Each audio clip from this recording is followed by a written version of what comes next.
Today's video is about very important topic, being interviews, the mistakes in the interview. As you know, it's very important part of your job search life cycle, and you don't want to make any mistakes. This video is based on my experience, the experience of my colleagues and some of my friends. I just try to put down them together, just for everybody's guidance. You may find some of these in online kind of websites as well, but I have kind of tried to explain them from my perspective, from the perspective of firms, etc. So yeah, let's get into it.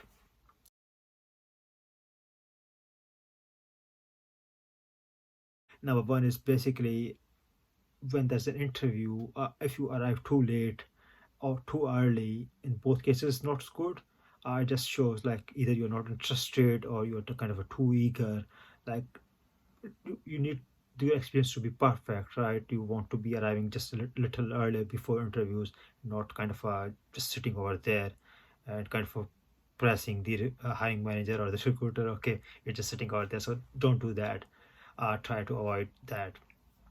And this is the physical perspective. Now let's say online as well. If you kind of join meeting the 10 minutes earlier, a notification goes to the recruiter. Let's say you're using Microsoft Teams, a notification will go to the interviewer that you have joined, and uh, then he knows you have joined and he's waiting, you are waiting for him or her. It kind of puts a pressure, and nobody really appreciates like you joining earlier and that perspective. And similarly late as well, there can be circumstances, right? Always happen. Even myself joined at some time a couple of minutes late, but again, that should be justifiable and not shouldn't be a norm, basically.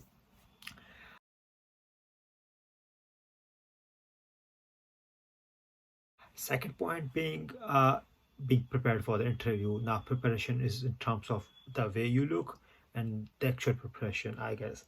Now, the way you look, you should be really well dressed, like in terms of clothes and like the appearance basically shouldn't really be like just walked out of bed and sitting in the front of interview. It doesn't really provide that uh, perspective on of you being a professional.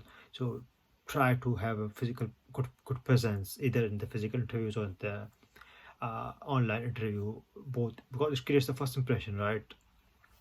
Second one is about the actual preparation. The so from that perspective, it's very important for you to do a couple of things which people don't do, and this is a problem, right? So I'm just going to list out a couple of things here. Number one is people are not really reading the job description ahead of the interview. Basically, your job description basically reflects upon what's expected from you as part of that job you're applying for. If you don't read that, it doesn't really create a good impression, right? You are not interested basically, and the questions are basically asked from that perspective as well, so you need to do that.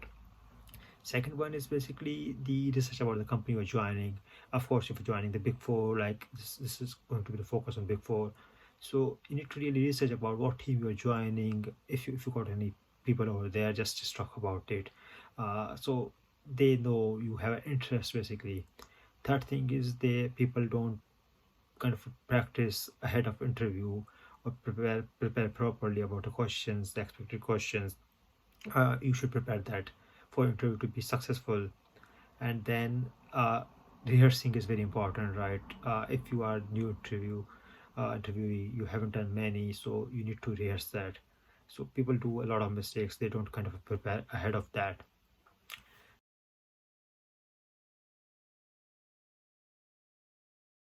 Don't put anything on resume which you can't justify.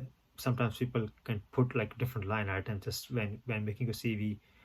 You put things like this, I have done this, and then when it comes to interview, no, you don't know that thing, which is quite bad when interview is being conducted. So don't put that anywhere.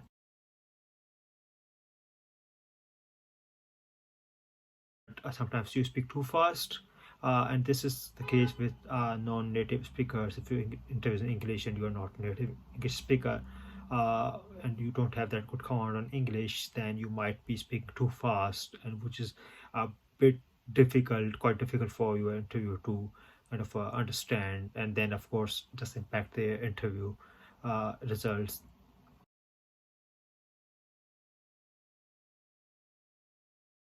you are expected to give answers, but not like just keep talking, because there's a limited time. They need to assess different characteristics of you, being technical, being behavioral, and if you keep just talking about one thing, the trip will just go in waste. Shouldn't do that.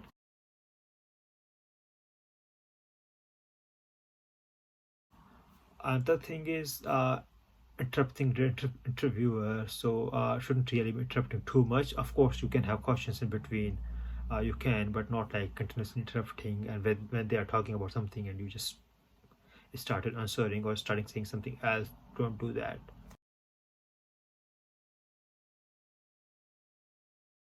You shouldn't display low energy, basically, right? If you display low energy, it looks like you're not interested. And low energy, by low energy I mean like you don't kind of being active, or not kind of maintaining eye contact, no physical gestures, lack of attention, weird posture. A lot of things can just show that you are not interested. You're showing low energy, which is bad for interview.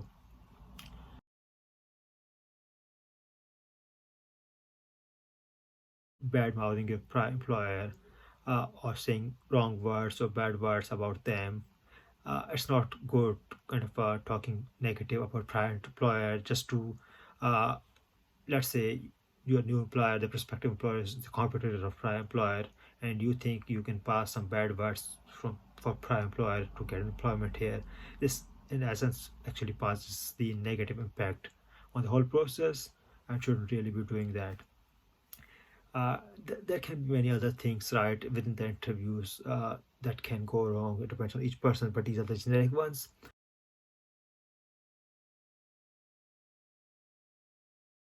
Now, actually, very important points at the end, which people should do, but they don't do, is basically ask questions in the interview. You are given the time, you're given the opportunity to ask the questions, and people don't ask that, which is entirely wrong. And that again shows you are not interested. You don't want to know further about this. So definitely ask questions.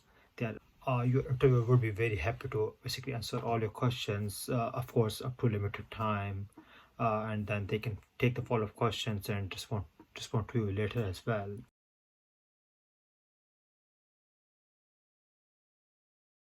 Another very important point which you should consider when basically approaching for the outcome of the interview is that you don't need to be too aggressive uh, for asking the outcome. Basically, let's say you had interview today and you're asking for the outcome 2 days after that.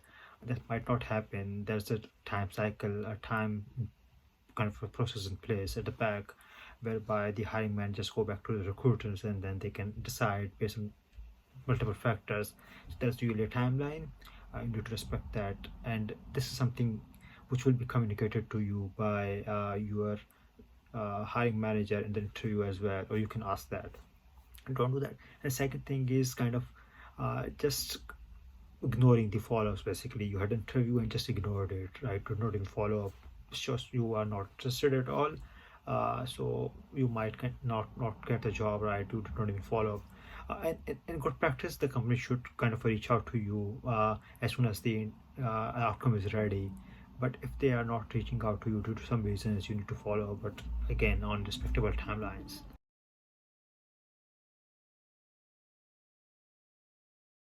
The last point, if you are rejected, basically, unfortunately, you need to request the feedback, which is something people don't request. You can ask for thorough feedback as well, like why I'm rejected, and you can work that or use that as a basis for your next interview and try to ace that one.